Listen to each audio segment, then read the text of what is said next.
For people who have witnessed or themselves been harmed by the gravest of crimes, genocide, crimes against humanity, and war crimes, justice must be done and must be seen to be done. That is the role of outreach, to enable affected communities to see justice being done and to truly understand how it is being done. Making judicial proceedings public is crucial to the very notion of a fair trial, and therefore crucial to the work of the International Criminal Court. This year, the Court's outreach has achieved significant progress and some tangible results that can be summarized in the following.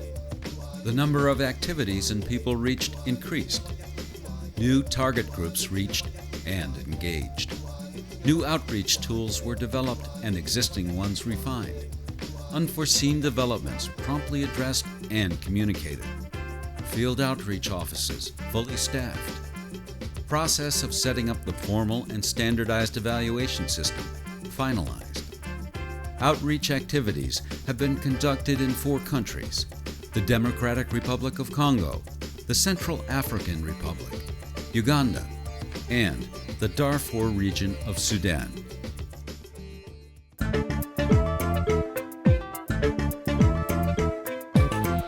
In 2008, outreach efforts focused in explaining and making accessible proceedings related to the stay imposed in the proceedings in the case of Thomas Lubanga Dilo, the confirmation of charges against Germain Katanga and Matthew Nagujolo Chui, and the warrant of arrest against Bosco Ntaganda.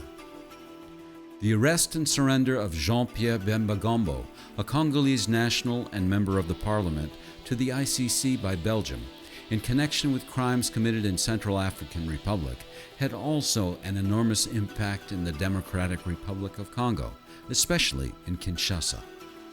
Efforts were made ensuring that proceedings were understandable to affected communities. An audio-visual team was created with the task to produce easy-to-follow and simple-to-understand summaries of the proceedings for television, radio, outreach activities, and stock footage for local media. Starting with the confirmation of charges hearing in the case of Germain Katanga and Matthew Gujolo Chu in June 2008, the first series of the ICC at a Glance program was produced. A collection of 7 video and 7 audio summaries, each 10 minutes long in French, were widely broadcast on national television and radio stations, especially targeting the region of Ituri. Also, summaries of the proceedings were made available to the members of the 18 listening clubs established in the Ituri region. When security conditions allowed, video screenings of proceedings were organized to large audiences in Bogoro, Kasinyi, Chomia, Nyakunde, Marabo, and Bunia. Special attention was also given to target equally members of the Hema and Lendu communities, ethnic groups of origin of suspects under ICC custody. Video screenings were followed by lively debates. Je sais que vous avez beaucoup de questions sur Thomas Lubanga, pourquoi le procès ne commence pas, pourquoi on avait suspendu la procédure, Thomas Lubanga devait être libéré, et ce sont des questions que vous allez me poser. Je suis là pour ça. In Kinshasa, focus of outreach activities moved to information through the media and activities conducted with policymakers, lawyers, army, members of the local government, and grassroots NGOs.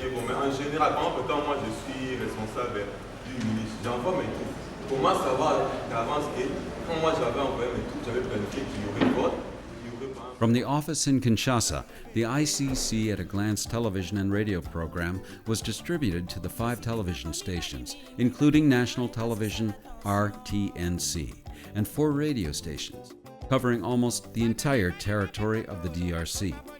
Together with the 2 locally produced programs, Rights and Duties and An Institution Easy to Understand, about 25 million people were provided with information covering issues from the functioning of the court to the latest information on the state of proceedings. Programs produced were complemented by interviews and statements to the media. In 2008, outreach teams conducted 157 interviews on television and radio and organized 40 media briefings.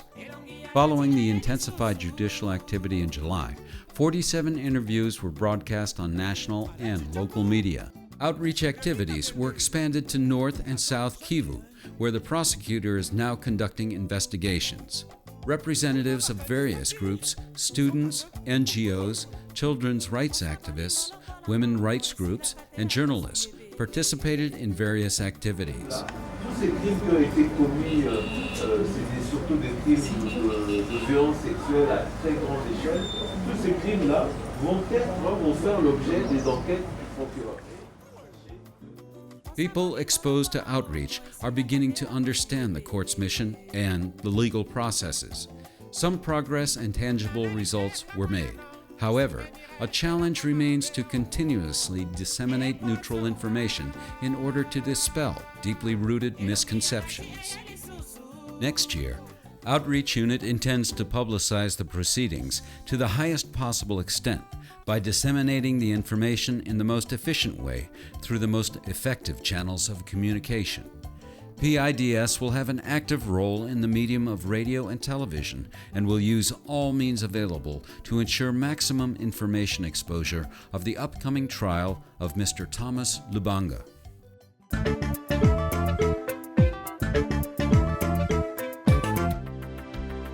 The case of Jean-Pierre Bemba Gombo is the first case in the Central African Republic situation since the prosecutor opened the investigations last year. Bemba was arrested by the Belgian authorities and surrendered to the court in July 2008. A few days later, he had an initial appearance before the judges. A hearing on the confirmation of charges is scheduled to begin 8th of December 2008. His first appearance was widely publicized by the Outreach Unit in the Central African Republic through the media. Journalists and key representatives of civil society were invited to the field office to follow the web streaming from The Hague. The visit of the registrar of the court to the country shortly after the first hearing of Bemba was beneficial to the outreach efforts. She met with representatives of government, non-governmental organizations, and civil society, contributing to increased awareness about the court and its activities in the Central African Republic. In general, outreach in the Central African Republic has been less advanced than in other situations. This is mainly due to the absence of permanent staff as a result of the difficulties faced in the recruitment process. Only in October did a field outreach assistant join the field office, and it is hoped that the field outreach coordinator will start in January. In spite of these challenges, staff members from The Hague conducted limited number of activities in Bangui, with representatives of the legal community, non-governmental organizations, students and journalists to raise awareness about the court.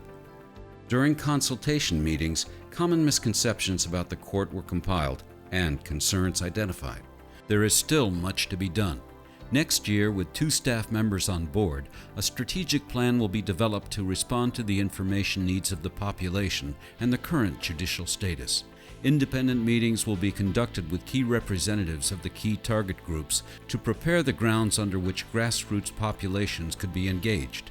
The unit will focus on increasing the understanding of the court's mandate and its operation in the Central African Republic, and preparing audio and video summaries of the proceedings, making the current case and future ones easily accessible.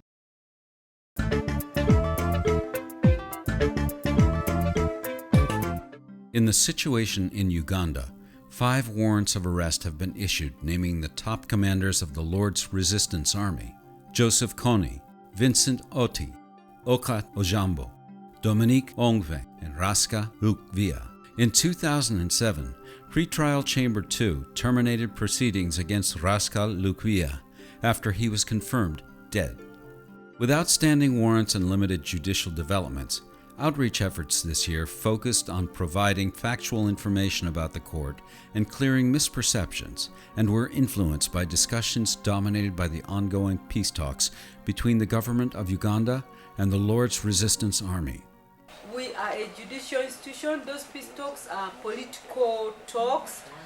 Outreach activities were concentrated in the areas most affected by the war: Acholi, Madi, Teso, and Longo subregions, located in the northern and eastern regions of the country and home to 11.6 million inhabitants. This year, The field outreach team conducted 201 face-to-face meetings with approximately 35,000 participants.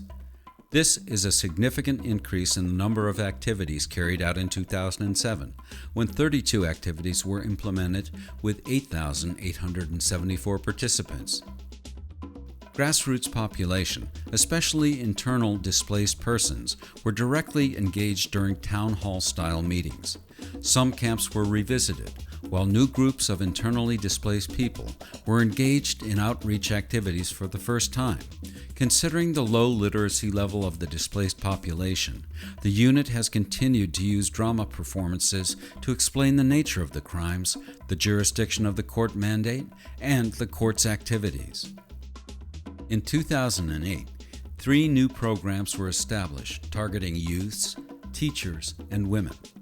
Within the affected communities, these 3 groups represent the most vulnerable during the conflict, with hundreds of children and youths abducted, forced to participate in hostilities, and subjected to sexual slavery. Special interactive sessions were conducted in the universities of Gulu, Makerere, and Kumi, as well as in high schools in the Acholi, Lango, Madi, and Teso subregions, reaching out to approximately 21,000 students. To facilitate their understanding of the ICC, students have been trained through a simulation of a hearing in courtroom, or the so-called role model play or mock court. On behalf of my colleagues, I would like to welcome everyone to this hearing. Could everyone here please introduce themselves, starting with the prosecutor? May it please you, my lords. I am Opio Patrick, prosecutor. Thank you very much. I am Akia Stella, a victim of abduction from Amuria. My name is Jonathan Maraka, lawyer for the victims, and this one. May I ask the security guards to please bring in the accused?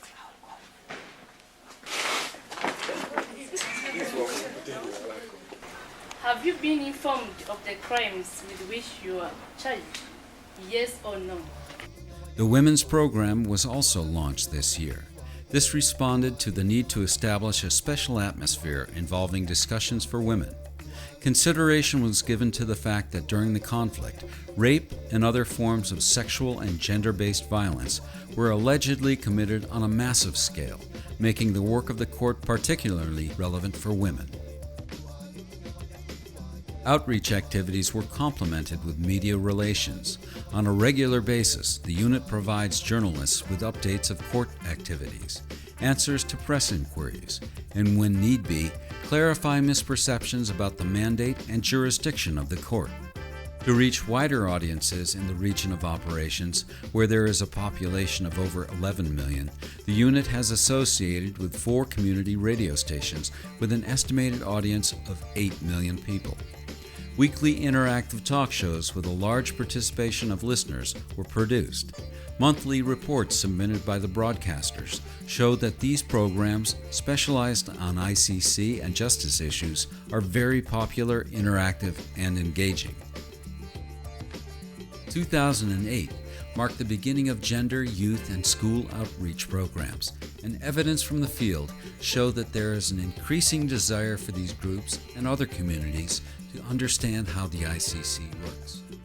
In 2009, outreach will continue targeting specific categories of individuals who require additional efforts tailored to their needs, and will expand to increase communication with persons with disabilities, children, and grassroots networks.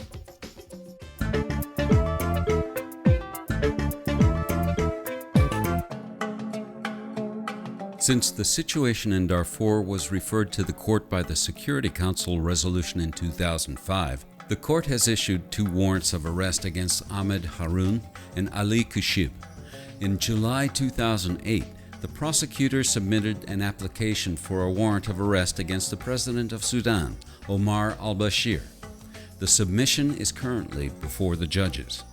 In this context, the efforts were done to disseminate factual information to manage expectations, clear misperceptions, and address concerns.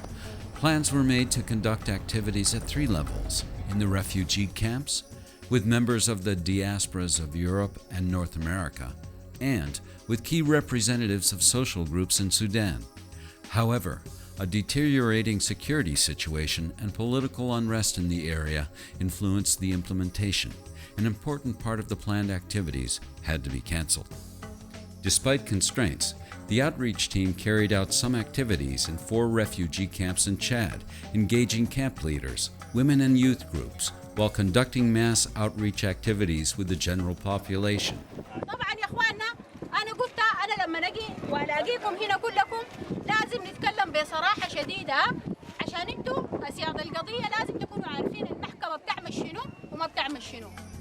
The key issues addressed during these activities were jurisdiction of the ICC, the independence of the court, the relations with the UN, and the enforcement of arrest warrants. أول حاجة إذا عمر ده أبد يمشي في محكمة الله هاي بأي طريقة تودوه ولا تخلف ده بس نقطة علينا وخلاص. هسه نحن ما عندنا كوشيك وهارون كلام ده تم سنة لحد هسه المحكمة ما قبضته. ليه يا إخواننا؟ لأنه المحكمة ما عندها بوليس عشان ينفذ قرارات القبض وهي ذاتها ما من مهامها إنها تقبض هي تطلع أمر القبض لكن يا إخواننا بتعتمد على شنو؟ على تعاون الدول. After the prosecutor's application for the warrant of arrest against al-Bashir, Sudanese refugees in the camps were of the view that the ICC would expedite a peaceful solution to the conflict in Darfur, thus allowing them to return home. The team focused on clearing up these misconceptions and managing expectations. أنا طلبي الوحيد يعني دايرة الاستعجال في القضية لا يستغرق القضية أكثر من 2 أو 3 شهور. احنا دايرين نرجع الرد لأنه مر البشير هو معروف وقضيته معروف انتم كلكم عارفينه وبرضه بطريقة بتاع الرجوع إلى البلاد ده حتى تشوف الأجايس والأطفال والمساكين ده واجهوا صعوبات واجهوا أشياء كثيرة فطريقة الرجوع ده كان يتوضح يكون أفضل وأفضل. Based on positive experiences in the internally displaced people camps in Democratic Republic of Congo and Uganda, the Outreach Unit launched a radio drama and live theater piece in the camps in Chad, explaining in simple terms the court's mandate, jurisdiction, and the context of arrest warrants. Thanks to an alliance with Internews Radio, based in Abéché and covering 80% of the refugee camps, 36 episodes of the play have been broadcast in Arabic, Fur, Masalit, and Zagawa language.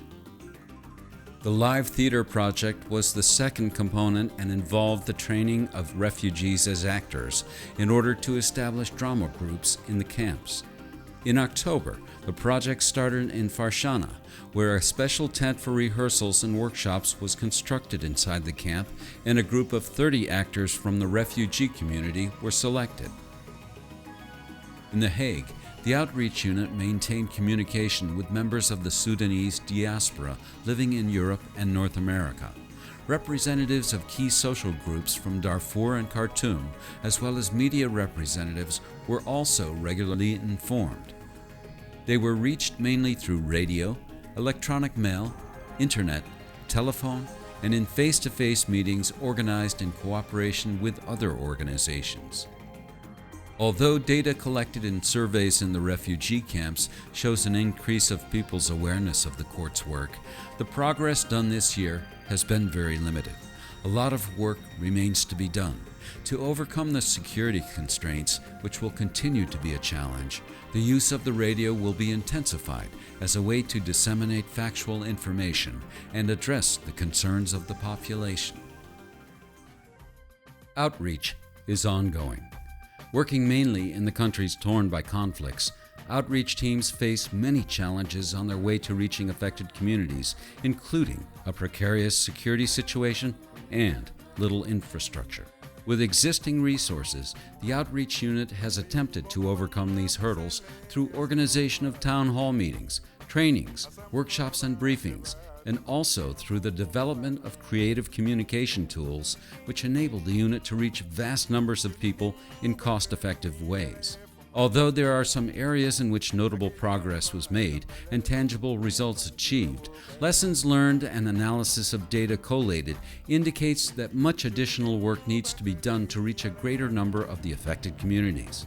It is a long journey, which requires creativity, patience, and commitment, not just of those waiting for justice, but also from those who support the court's efforts in making that justice accessible. It is not fast or easy work, but it is essential to enable the affected communities to take ownership of international justice so that it truly becomes their own.